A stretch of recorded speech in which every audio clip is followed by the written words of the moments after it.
Thanks for joining.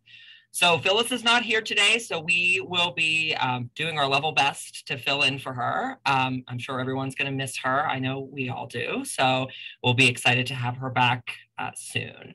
So today's plan is we are going to be heavy on the PAYS guide. We're going to do a lot. We're going to have a lot of conversation about what the new PAYS guide looks like and some supplemental resources that are going to be there to support the PAYS guide.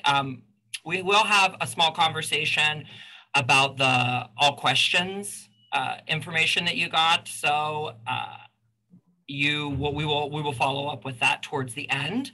But we wanted to start off. I'm going to kick it back to Sophia, and she can go over some of our housekeeping stuff. Awesome. Well, thank you everyone who's joined us in the past.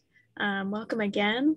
We're excited to have you. Just as a reminder, if you have any questions or comments throughout the webinar, feel free to put them in the chat or the Q&A. The chat feature, if you're going to ask a question there, we would love for you to just in all caps write the word question so we're able to find it. And as we're going through the webinar, we'll have people on the panelist team help answer those questions, and we'll have a time at the end to go more in depth to some of those questions. So feel free to use those features. Another reminder is that we do have these webinars recorded, and along with just a subscription to these Zoom webinars, you'll have access to a OneDrive folder where you're going to find all that information, and any other resources that we provide to you guys will be there as well. And another thing is I'll put up a poll right now, so this will help us with attendance. So if you take a couple of minutes and just take that, and I'll keep it up while Lee begins the presentation for today. But thank you everyone, and yeah, welcome. So thank you, Sophia. And again, just make sure you're taking that poll as we're doing introductions. So with us today, we have Dr. Rose Baker's with us today, and we have Geoff Kolchin from PCCD with us today. We have, of course, Sophia with us today from EPIS. We also have Jeff Hogan with us today. Thanks for being here, Jeff. Also from EPIS. And then we also have a new face to our group. We have Elise Barr. She is the new PAYS support and development specialist. So everyone give Elise a big welcome. If you get any emails from her or if you chat with her, she is new and we're excited to have her on this team. Thank you very much, Lee. So today we are going to be, like I said, we're going to be focusing on the PAYS guide, and we are going to be doing a little bit of other stuff as it relates to the all questions report. So Jeff and I will be leading the conversation today. So again, Jeff and myself, we will be taking the lead here today in Phyllis's absence. Mary has joined us. Oh, great. Yeah, sorry I'm late. No worries. Mary's here too. Welcome, Mary. So Mary will also be here to answer questions. So thanks for joining. Great. Okay, so and we also have Kelsey. Hi, Kelsey. Thanks for joining us. Kelsey's here too. We almost have a full panel here, guys. This is great. Only missing Phyllis. So we will talk about some current updates. This is going to be the next stuff that's going to be available to you all as it relates to these supplemental resources that are going to help to support you through your journey with the PAYS guide and analyzing the data with the PAYS report that you all should have. And then we will have time, of course, as always, questions for about the PAYS or about any questions related to the PAYS. So feel free to throw those in the chat box, as Sophia said, just a friendly reminder. And also don't forget to introduce yourself in the chat box as well. So Sophia, did you want to go ahead and give us our other poll questions about, so last month we were asking the questions about, or you were able to walk through in the last first Wednesday webinar with the whole PAYS report. They did a whole walkthrough of that.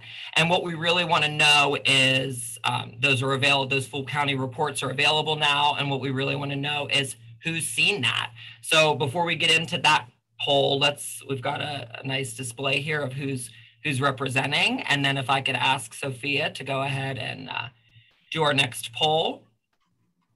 Yep. So Lee, I had those at the end, so you'll see the answers too, Okay. if they reviewed the Pays County reports and the all questions by grade as well. Okay, great.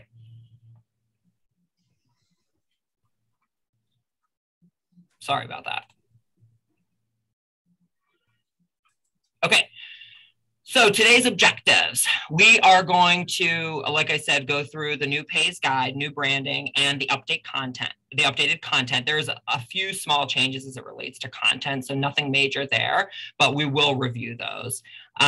We are also going to look at some supplemental resources that are available now or will be available after today, this afternoon, starting to come out via social media. So we'll go through how you access all of those things. And then we are going to cover, like I said, the all questions by grade report towards the end. So I just wanted to let everybody know that if you are interested in checking out the Pays guide as we are talking, feel free to do that. You can access that. You see the link on your screen right now. It is going to be on the EPIS website. And I'm going to go ahead and pull that up so we can start going through that and looking at it. But if anybody wants to go ahead and access that now, feel free to. Also, feel free to download a copy. So that's what I've done today. So I'm going to stop sharing for a moment, and then I'm going to reshare the PDF version.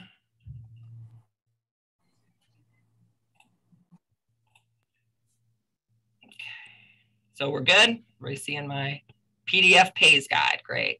So today, as you can see, it's a fresh new look to the Pays guide. Lots of time spent on this Pays guide to update it, give it this fresh look. So we're very excited to have this available. I know I personally, as someone who works in the field, I'm excited to have this available. You know, it does look great, but there's also some really great attributes to it as it relates to using it, and it's a lot easier to use. There's a lot more clickable features and stuff like that, a lot of like more techie stuff than what we might have been used to if we've used the Pays guide in the past. So really quickly, I'm going to direct everybody to the table of contents. So everybody's seeing the table of contents now. All of these boxes here are going to be clickable for you. So if you want to go ahead and do a quick jump to module 1, you can do that. And then here you are going through module 1. And also, if you want to click back to the table of contents, that's an option as well. So this feature, we felt, makes it a little bit more user-friendly, a little bit easier to navigate. So we're excited to have that available. Both the web version and this downloaded PDF version will have that accessibility. And then all of that fresh branding is going to be throughout. We're very proud of our little logos here, as well as our little, inspirational, if you will, message about it pays to get started. So each of those modules is going to be themed with a similar message. So it pays to get started, it pays to analyze, it pays to collaborate. All of those things are going to be throughout. So this fresh branding is going to be in there as well. And then another thing that we wanted to talk about was these are fillable forms in here. So let me go ahead and scroll down. So you can go ahead and fill out all of these forms. That is a new feature that's available now. We're very excited to have that as well. So all of these can be downloaded, filled in, and do whatever you need to do with those.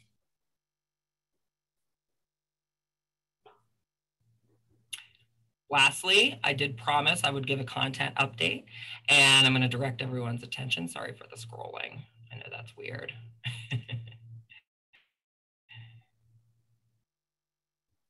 Oh, right here. So as I'm sure some of you know, the PA Start campaign has had some changes since the original Pays guide was developed. So there is a whole section about the PA Start campaign in here as well.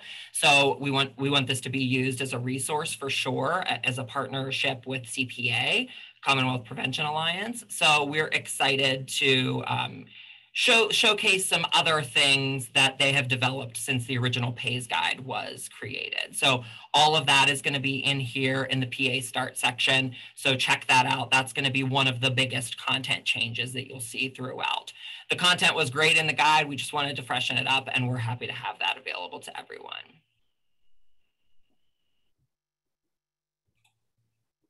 So next, I wanted to share, let me get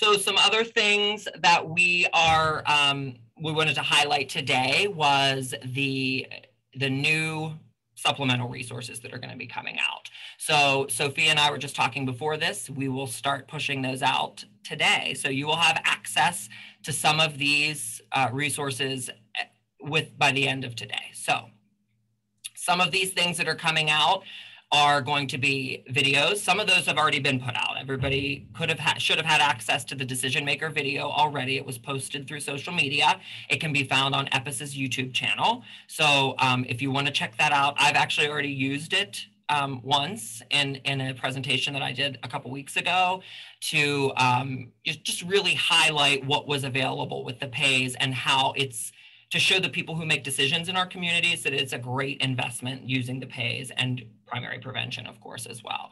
So that is going to be available to, you now. Today, we're going to show you the overview video. The next couple videos are going to be all in conjunction with the PAYS guide. So we've got this PAYS guide available, but we wanted to make sure that we had some other things that would highlight what was in each module. So what you will see is today, I'm going to show you an overview of the campaign, this video, and then that will be shown through EPIS's social media later today. So that will be your first video that you will have access to. Again, all of those eventually will be available on EPIS's website, but should be available on the YouTube channel immediately as they are posted on social media. Next, we do have a getting started video, and that's of course going to be talking about that whole section before the modules really start in the PAYS guide. That's going to be a real overview focus. So we've got this this video that's going to talk about like what you'll need, the tools you'll need, how to start building your team, which some of you may have already started to do. Some of you may have already accessed the getting started section of the old PAYS guide, and that's great. We've got this video that's going to go great with the new PAYS guide, so be sure to check that out as well. And then each and every module will have a 3 to 4 minute video. Again, we're going to cover this at the end when we talk about what's next, calls to action. But I'm just going to talk about it now too, excuse me, that this is if you've started to form your team, your next step is going to be to have them start watching these module videos so they can start getting ready to go and start analyzing this data.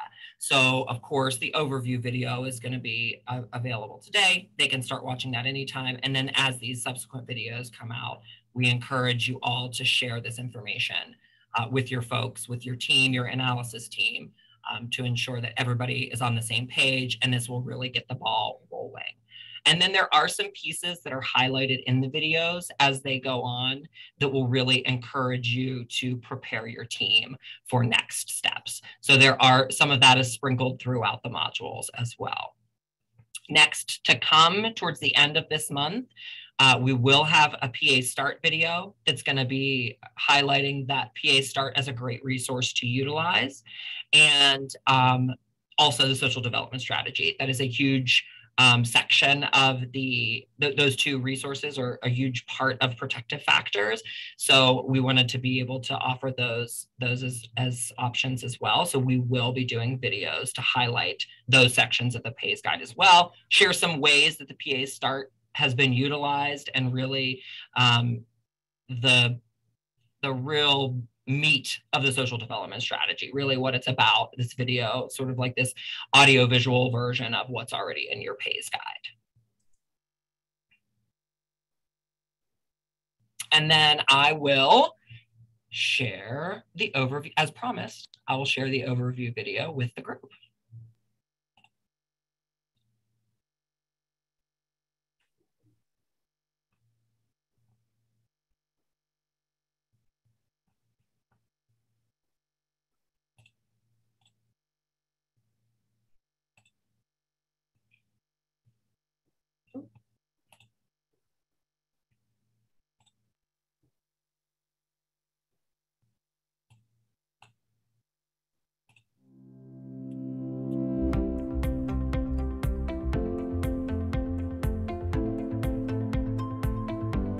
The people in Pennsylvania who are making decisions that impact youth in our Commonwealth have access to comprehensive data thanks to the Pennsylvania Youth Survey. The Pennsylvania Youth Survey captures what youth are experiencing in their homes, at their schools, within their communities, and with their peers. Thanks to a partnership of state organizations, prevention experts, and education professionals, the tools are available to help you organize the process of utilizing the PAYS to make informed, data-driven decisions for youth in your communities. With this, school staff, prevention providers, SCAs, youth-serving organizations, and anyone who has a vested interest in youth will have full access to a new PAYS guide, tools to assist in spreading the message of PAYS through social media, and materials that engage folks in your community with up-to-date resources and strategies. We are looking forward to assisting you in this effort to change lives in your community and across Pennsylvania. It pays to ask, it pays to know. For resources, videos, and the new full PAYS guide, check out Penn State's EPIS website today.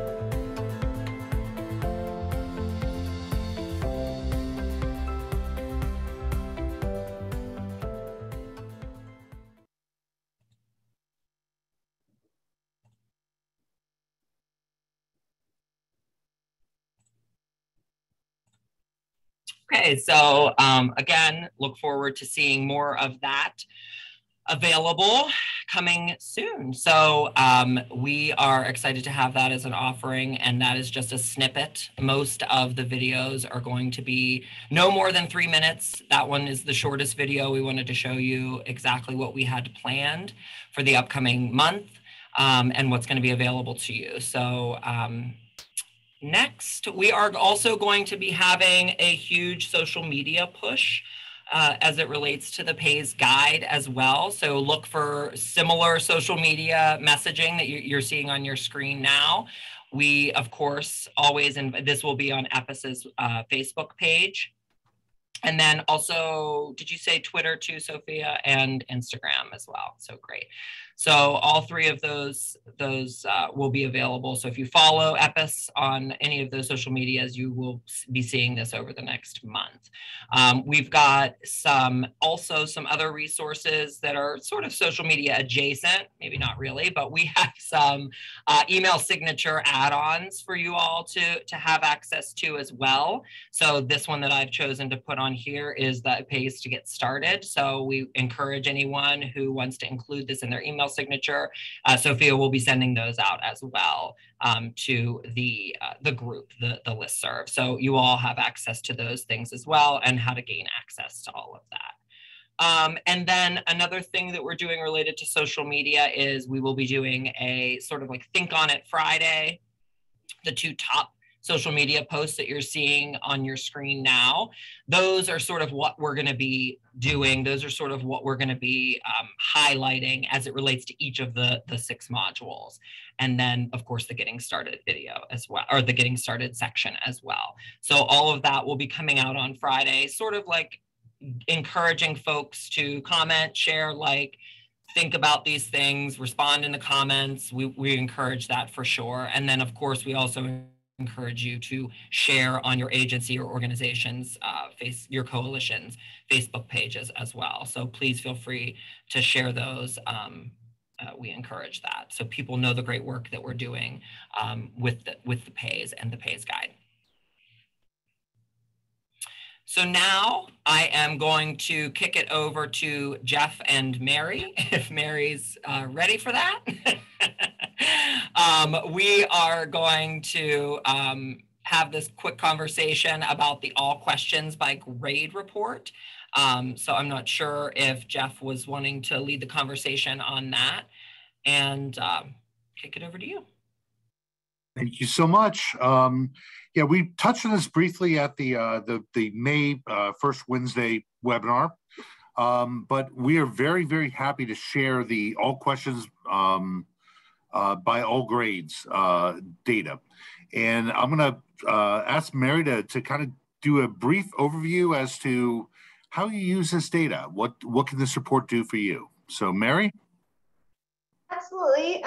Welcome or thank you for having me at this presentation. If you were at the first Wednesday at 1, you got a little bit of this, but hopefully, honestly, this is the type of report that the more you hear about it and hopefully the more examples that you get on how you could use it, hopefully it will become just kind of more useful and something that you do not feel intimidated by. So in terms of this slide, we have a new report. It's called the All Questions by Grade report.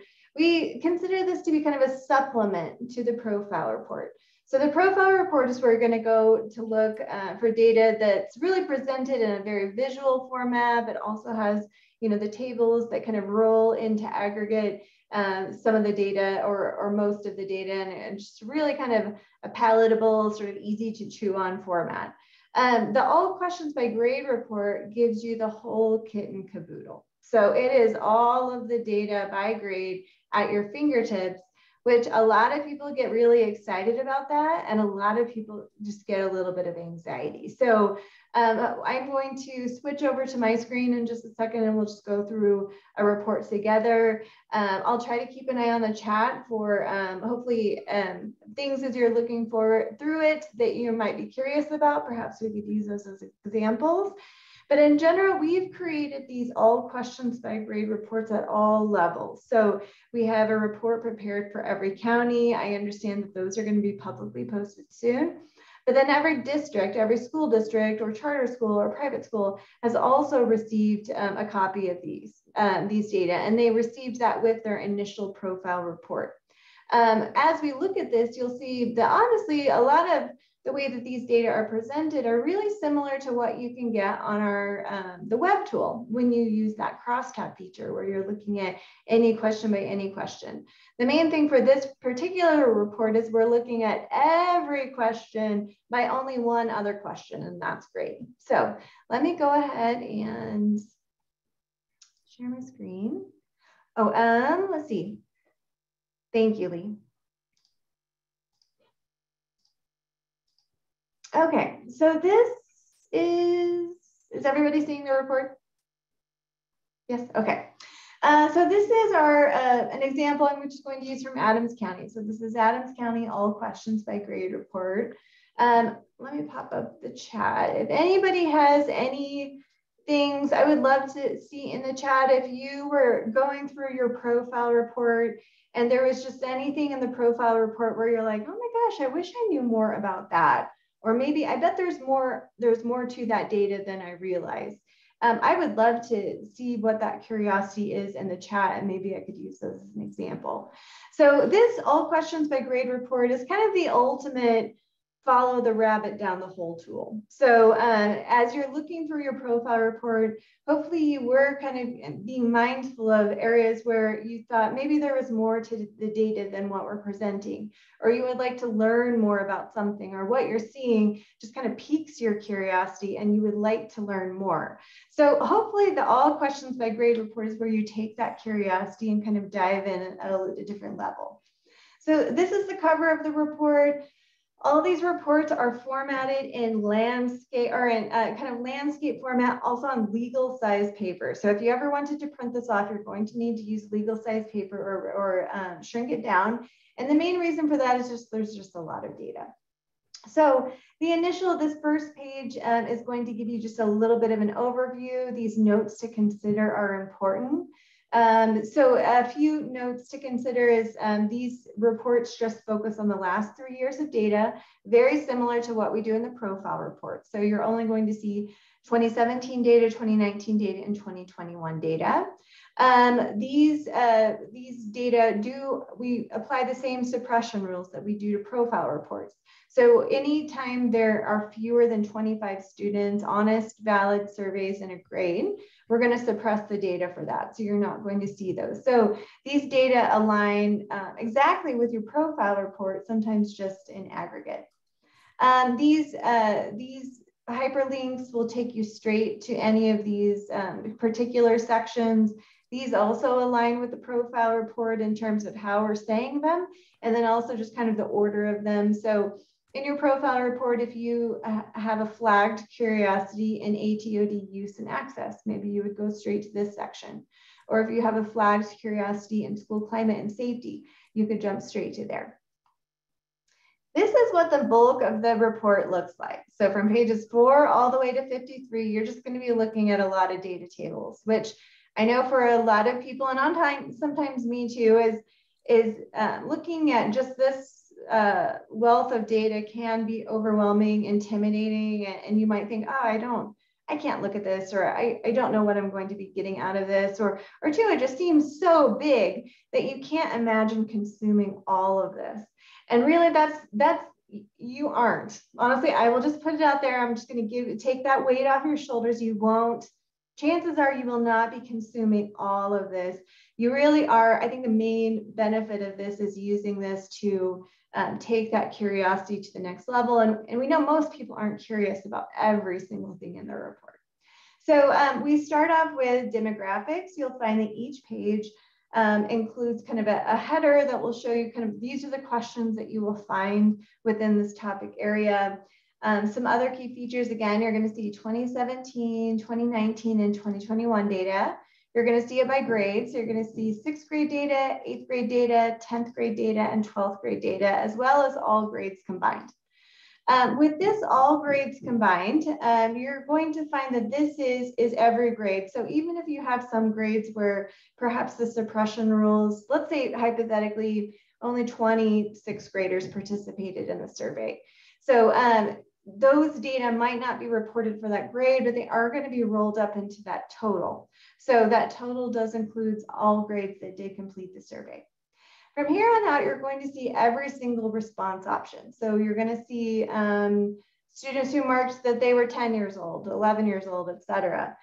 These will become more important when we look at things like our substance use questions, where honestly, you in the profile reports, you only see one or more uses. You have never seen in the profiles how many students use 1 time, how many use 4 times, how many use 10 times. So you're looking at every single response option and category. So that this becomes more important. I feel like a lot of the curiosity that you can follow really does come with the risk and protective factors. So if you are familiar with the risk and protective factor model or the CTC model, you know that these scales, we will report the scales. So we will report in the profile, the percent of students who are deemed to be at risk for laws and norms favorable to drug use. But many people don't realize that this scale is made up of 5 individual questions. And based off of how those students answer those questions, that's how we identify the students who are at high risk or who aren't. So this is where, again, you can kind of follow that curiosity. So let's say you were looking at your profile report and you said, you actually did see that there was a really big increase in the percent of students who are at risk based off of laws and norms favorable to drug use. This is where you could go into the all questions by grade report, look at each individual survey item and just kind of say, okay, if you saw this flag, let's say hypothetically you saw this flag or this data kind of flagged your attention for the 12th grade. So your 12th graders saw a big jump within this. You can look at the data across all of these questions and just kind of get a sense of maybe which of these questions students scored the highest at, which might be driving that data. So for this particular item, we're looking for students who indicate that, you know, maybe they wouldn't be caught by the police or they perceive it's very wrong. Most adults in their community feel it's very wrong to use a particular substance. So let's just kind of hone in on the percent of students in the 12th grade who say big no. So 26.5% of 12th graders indicated big no. If a kid drank alcohol in my neighborhood, they would not be caught by the police. 25% students also said that, or 12th graders said, you know, if someone used marijuana in my neighborhood, they wouldn't be caught by the police. So those are pretty even. Honestly, students have just kind of near equal sort of perception of just sort of the level of risk, I guess, when it comes to local law enforcement. So let's shift to these questions. How wrong would most adults in your neighborhood feel about kids drinking alcohol, using cigarettes, or marijuana? And let's continue to kind of focus on our 12th graders. So we're probably looking for, hopefully that most students say that, most students will say that people in their community feel it's very wrong for them to use substances. So 12th graders within Adams County, 30% felt their neighbors would think it's very wrong to use alcohol. That's about 1 in 3. 46%, so a big increase, 46% said that their neighbors would think it was wrong very wrong for them to smoke cigarettes. And about 42% said they would think it was wrong to smoke marijuana. So in looking at these data, a lot of these are really comparable. The one thing that stands out to me is that there's a much lower percentage of perception about the level of appropriateness for underage alcohol use. So this might be one where honestly you can probably see that yes, that laws and norms favorable to drug use value is very valuable, but looking at all the questions that feed into these help you to really tell the story of your data. And I'm certain that some communities would find, or honestly a lot of communities are going to find a different experience, where maybe honestly there's a higher perception of inappropriateness for alcohol use than there is for marijuana use. So kind of diving into the data and looking at it kind of in a more granular fashion is really helpful. Another example is perceived availability of drugs and handguns. So for this particular item, we asked students, how easy would it be for you to get alcohol, cigarettes, a handgun, or another drug? And again, you could, hopefully we would see that most students felt it was very hard to get these. So for 12th graders in this community, it's about 1 in 4 that felt it was very hard to get alcohol. About 44% said it was very hard to get cigarettes. 62% felt it was very hard to get marijuana, and then 70% felt it was very hard to get another drug. So what stands out to me is honestly students feel it's honestly far easier to get alcohol than it is to get cigarettes, which makes sense, or does it? But then also it's really a similar percentage. Of course, most students feel it's very hard to get another drug, but not too much fewer felt it was very hard to get a handgun. So again, just kind of looking at these data at an individual question level is going to help you to understand your risk and protective factor data in a different way. Let's look at another example.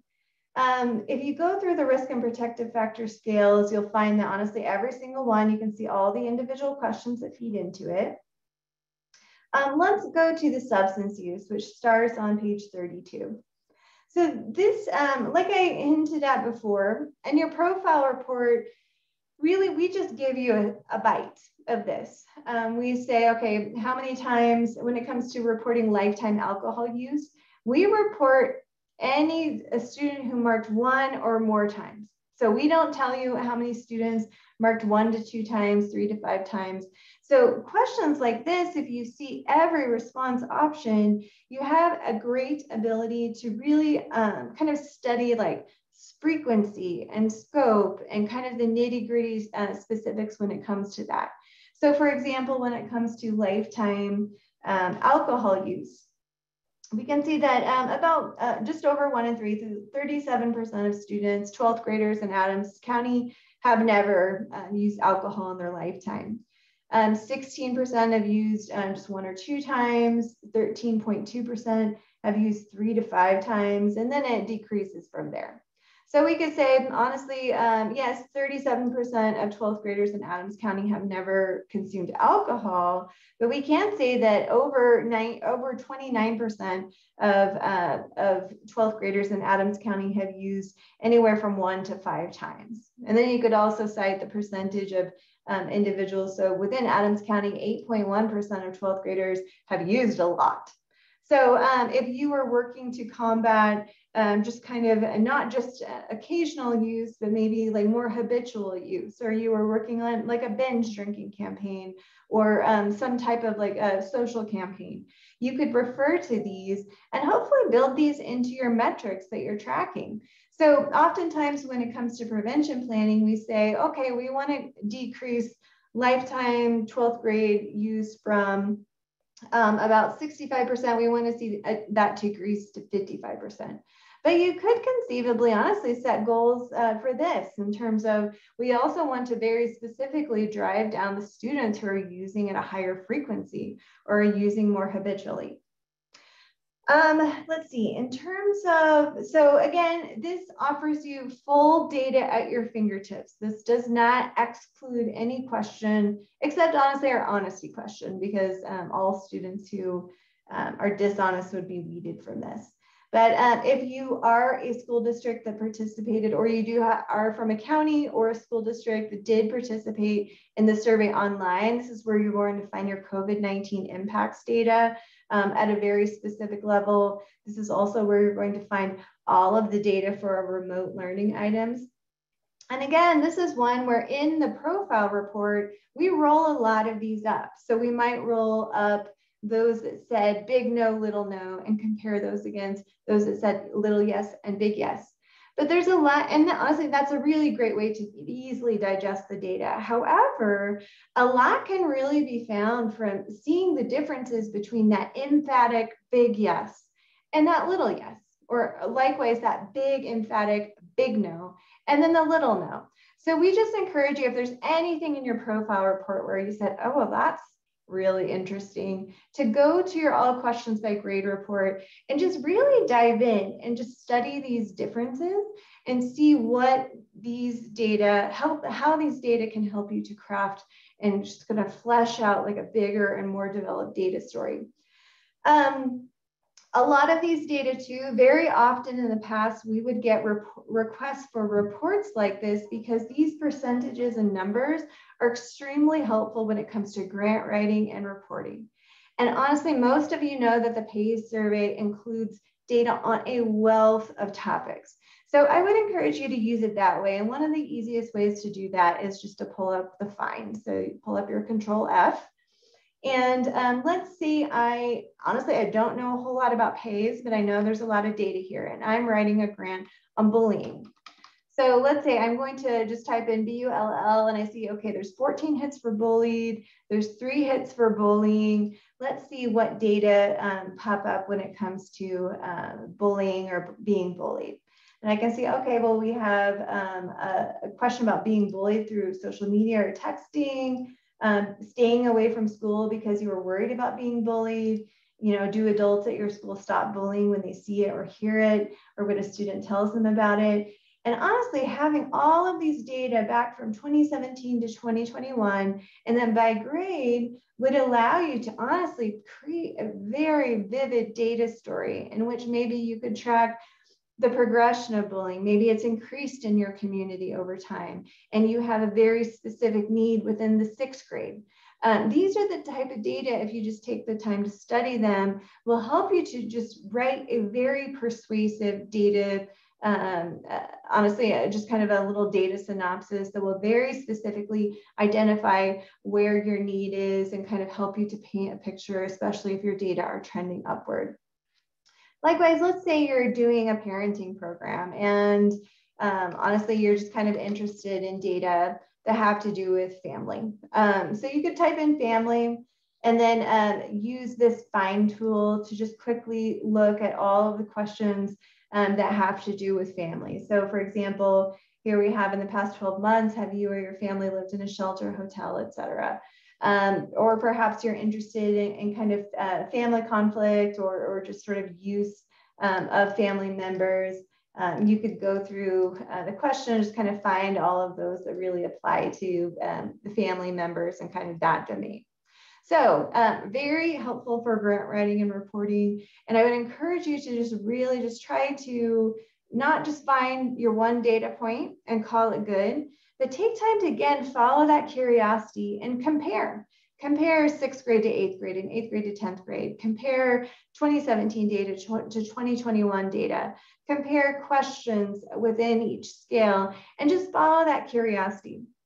Very often, these types of reports If you are anxious, honestly, if you have any anxiety, I feel like the search tool is amazing. You can't get that if you print it out on paper. But if you really want to dive in, I would suggest you create one copy, and that's just the copy you always use.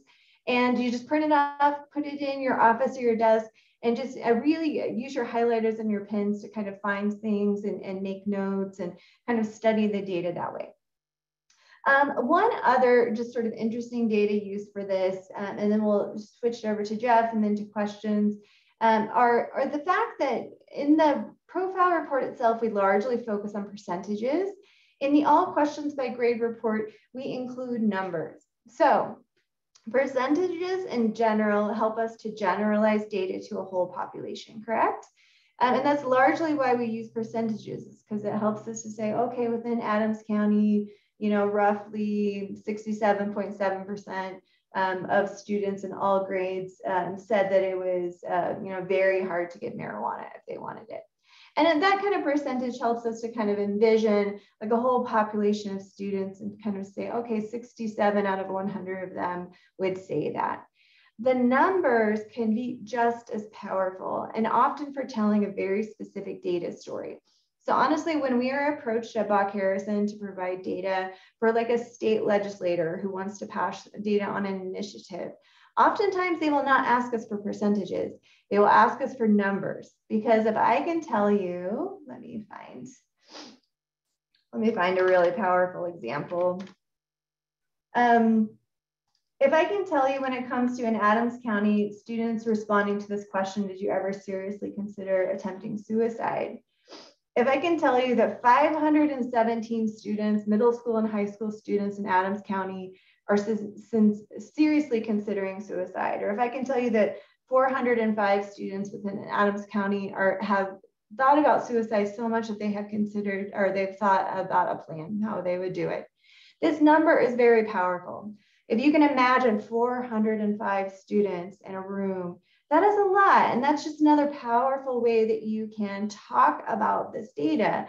It is, honestly, you could also say 15.9%. 15.9% or 405, they're both just different ways to talk about the data. And a lot of it is sort of reading your audience and thinking about how can I make, it's the same data, you're using it in a valid and ethical way. But which data point can you use to kind of create a stronger and more impactful data message that's going to get that across? So are there any, I think that was my quick overview. Geoff, did I miss anything, or are there any questions? I think that's perfect, Mary. Thank you so much. Again, we wanted to highlight the fact that this report is new this year and is out and provided to our school districts. The county reports will be going up very shortly. We're just doing some final checks on that, make sure the data is good to go and ready for review. But it is it's a new way to look at things. It's as Mary has described it, and she did today, it's going down the rabbit hole. If you see something that jumps out at you in the summary report, the all questions, all grade report gives you the chance to delve deeper. And that is actually going to be very valuable to the field, I think. And, you know, we'll share the link in a little bit, but if you have questions, please reach out. We'd be happy to help you kind of interpret what you're seeing or answer any questions you have. So Lee, I'll flip it back to you. Thank you, Geoff and Mary. That was great. And I will say that this could not come at a more timely time for us, specifically working in the field, because when you're looking at your PAYS guide, you're telling your story, right? And you're engaging new people, maybe creating new partnerships. They're going to have questions. This is going to help you to sort of explain, you know, how you're getting where you're getting and all of those things as well. So I think this is perfect. Thank you so much for sharing.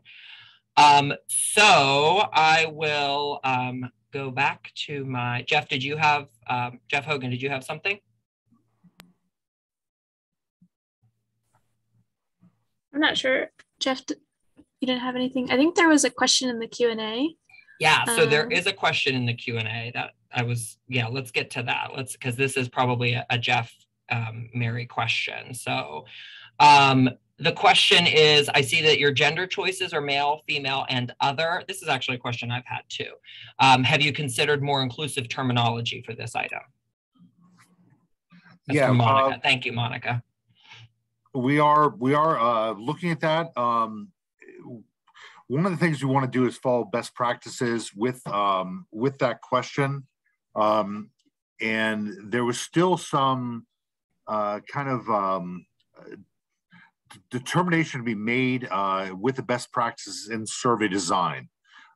So we added the other based on responses we got from our kids. We had a dozen or so emails after the 2019 administration saying, thanks for letting me take part in the PAYS. However, I don't identify as male or female. Could you consider including different options? So we are looking at that. That is under evaluation for the 2023 administration as to exactly what options we're going to provide. And we'll see what the best way to approach that question is. As Mary discussed, we do need to make sure that we protect individual student confidentiality and anonymity. So we do need to make sure that, especially when we get down to smaller schools or smaller school districts, that we're not able to identify kids that do identify other than male or female, that we don't want them to be able to be singled out in the data set. So that's the other aspect we're keeping in mind, why we didn't want to rush it. So we defaulted to the other this time, and we'll see where we go for 2023. Great, thank you. So there is another question for the group. Is there any discussion about having a separate survey, more age appropriate for 6th grade? We have considered that as well. We did offer a 4th grade version this year. It was piloted in, I believe, 15 school districts to basically look at more social emotional learning questions. So we are going to offer that statewide, but that is targeted at those elementary school kids, those kids that likely do not have any levels of substance use or some of the experiences with violence and things like that. Trying to get at that early prevention, that upstream prevention. For 6th graders, what we're going to kind of look at this year as we're developing the survey is really trying to do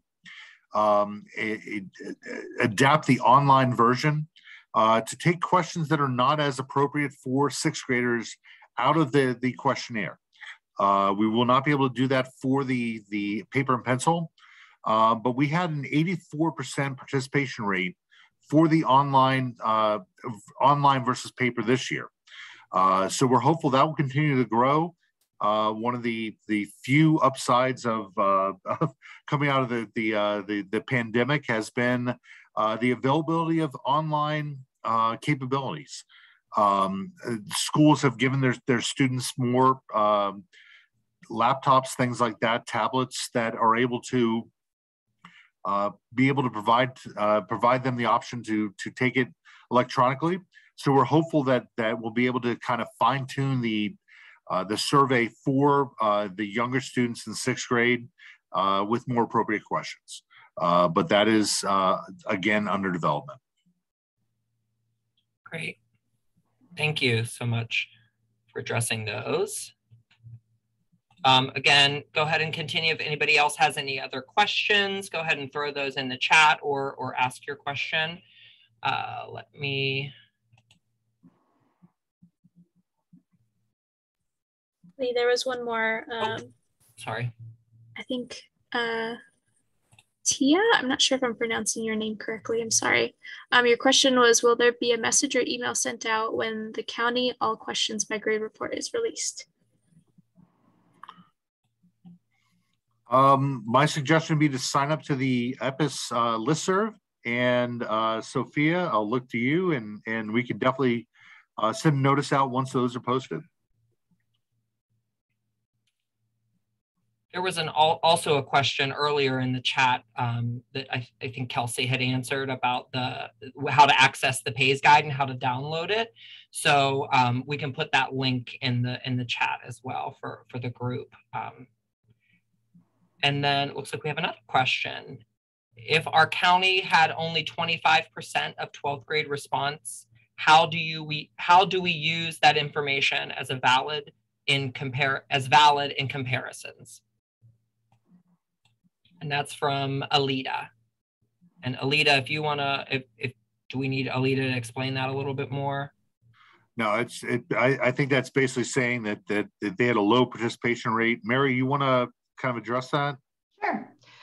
Yes, in the profile report, again, hopefully you start with the profile and shift to the crosstab tool. So the profile, we display participation versus enrollment in a lot of different ways so that you can honestly have that information. So if you look in your profile report and you say, oh, wow, yeah, our participation rate is 25%, honestly, a lot of that depends. If you're a huge district in which, honestly, let's say your population for the 10th grade is 10,000 students, and you had, 25% of that would be 2,500 students.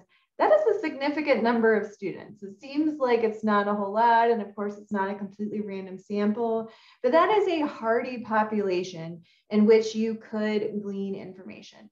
What we suggest you do is to, again, follow your curiosity. So look in the back of your profile report. It will list all of the districts that participated within your county. And then you could get a sense of, okay, which districts are missing? And you could kind of draw some conclusions. Okay, these data represent these districts. And then your mind just kind of wrap your brain around the geography of that and just understand, okay, these data don't represent maybe every single area of my county, but it does suggest a lot about the districts that participated. So we ask that you not just look at that 25% and then toss your data aside, but to dig in deeper, to look at the number of responses for each each participant, and then also the districts that participated within those districts, which schools participated. And then you'll get a much stronger sense of who your data does represent.